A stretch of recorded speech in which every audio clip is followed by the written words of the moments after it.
Bonjour et bienvenue dans ce nouvel épisode de La Pause Com. On est dans l'épisode 25 et dans cet épisode, on va voir la différence entre une page personnelle et une page professionnelle. Alors, déjà, j'ai dit une page personnelle, mais en fait, c'est un profil personnel.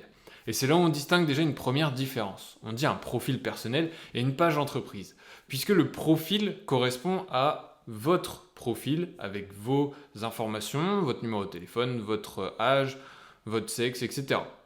Alors que la page entreprise, elle est bien définie et faite pour accueillir la communication de votre entreprise, avec un lien pour le site internet, les horaires d'ouverture, les services, la localisation, etc. Ça comprend beaucoup d'informations qui ne sont pas présentes sur le profil personnel. Mais outre tout ça, c'est pas prévu par Facebook que vous puissiez communiquer avec votre profil personnel, puisque dans les conditions générales d'utilisation, il est bien écrit qu'il est interdit de faire de la vente, de la prospection avec son profil personnel. Mais si c'était le seul point qui distinguait une page entreprise d'une page personnelle, il n'y aurait pas trop de soucis à se poser, on pourrait quand même communiquer avec son profil personnel. On va expliquer les différents points qui vont vous présenter les avantages d'une page entreprise pour votre activité. Bon, déjà, il faut savoir qu'au niveau du nombre d'abonnés, sur une page entreprise, on n'est pas limité. Vous avez le droit d'avoir des millions d'abonnés et des millions de personnes qui aiment votre page et qui vous suivent. En l'occurrence, par rapport à votre profil personnel, il y a un petit souci qui se pose. Alors même si vous allez avoir du mal à arriver à 5000 abonnés, vous allez vite vous rendre compte que c'est limité déjà par le fait d'avoir 5000 amis sur votre profil personnel. C'est une chose, c'est quelque chose à savoir parce que si on veut grossir plus ou créer une communauté plus grande, ça va être très compliqué et vous n'allez pas pouvoir y arriver comme ça à cause de cette barrière. Mais en même temps, c'est surtout au niveau de la visibilité. Vos publications sur votre page d'entreprise sont visibles par tous. Vous définissez la visibilité pour tout le monde et elle est publiée pour tout le monde. Dans les fils d'actualité d'hashtag, dans les autres fils d'actualité, n'importe qui peut voir ce qui se passe sur votre page d'entreprise.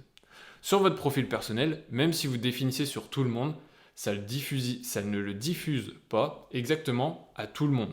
Ça va le présenter à vos amis, ça va le présenter aux amis des amis si ceux-ci ont repartagé ou s'ils ont des centres d'intérêt, en fonction des connexions, des profils, ils vont pouvoir voir ceux avec quoi ils ont interagi et ce qu'ils ont fait. Mais les personnes extérieures à ce cercle d'amis ne verront pas ce que vous avez publié. Déjà, ça pose un petit problème. On n'a pas la même visibilité, ça ne s'étend pas de la même manière.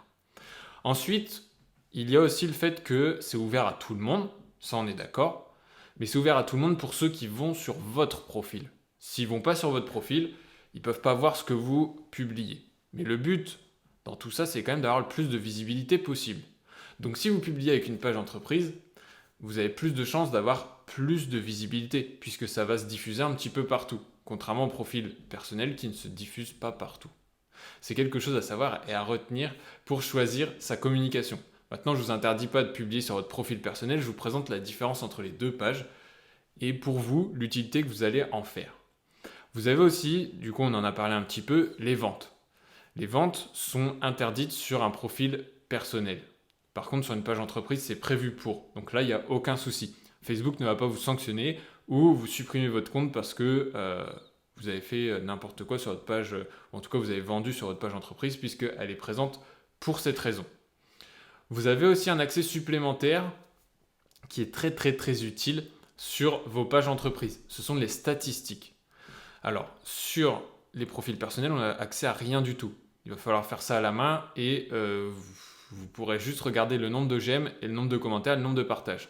Maintenant, pour le nombre de vues, au petit bonheur à la chance, vous ne pouvez pas savoir combien il y a eu de vues sur vos publications. C'est dommage, mais c'est comme ça.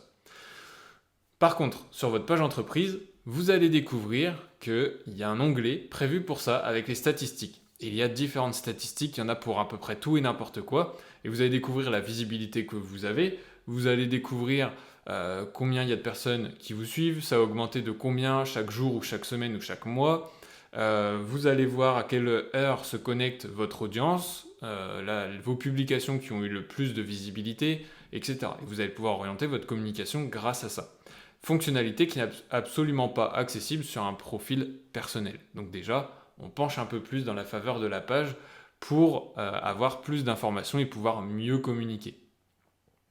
Maintenant, on a un dernier point qui va pencher la balance de l'autre côté, vers votre page entreprise. Ce qui est important, c'est la suite de votre communication. Peut-être qu'aujourd'hui, c'est important pour vous et vous êtes déjà basé sur Facebook. C'est cool. Et je vous souhaite de continuer comme ça. Si ça fonctionne, autant rester là. Maintenant, il n'est pas impossible que Facebook perde en vitesse, énormément de vitesse, parce que c'est déjà un petit peu en perte de vitesse, mais que ça perde encore plus en vitesse et que vous deviez aller sur Instagram, qui est encore en montée actuellement. Vous pouvez faire le lien entre votre page Instagram et votre page d'entreprise. Et c'est même fortement conseillé, puisque vous allez retrouver les statistiques au même endroit dans le Facebook Manager et vous allez pouvoir gérer les deux en même temps. Mais en même temps, vous allez pouvoir publier des choses sur Instagram qui vont être également publiées sur votre Facebook. Conseil en plus pour pouvoir publier aux deux endroits en même temps. Vous allez aussi pouvoir faire des stories qui seront présentes sur Instagram et qui vont être présentes par la suite sur Facebook en publiant avec un seul bouton. Donc, vous avez 2 points de communication en faisant un seul effort. Si ce n'est pas magnifique, voilà, c'est les petits conseils et les différences qu'il y a entre une page personnelle et une page d'entreprise. J'espère que je vous ai bien expliqué tout ça et à vous de faire le choix de communiquer sur une page personnelle ou sur une page entreprise, même si vous connaissez déjà ma réponse en ayant écouté ce podcast. Donc je vous souhaite une très bonne journée et on se retrouve très vite dans le prochain podcast. Et ce que je vous invite à faire pour ne rien rater, c'est de vous abonner à Xathès sur Instagram et sur TikTok pour avoir plus de nouvelles de Xathès, pour regarder les stories et qu'on échange ensemble sur les différents contenus qu'on peut partager ensemble. Sur ce, je vous souhaite une très bonne journée, je vous dis à bientôt, c'était Valentin.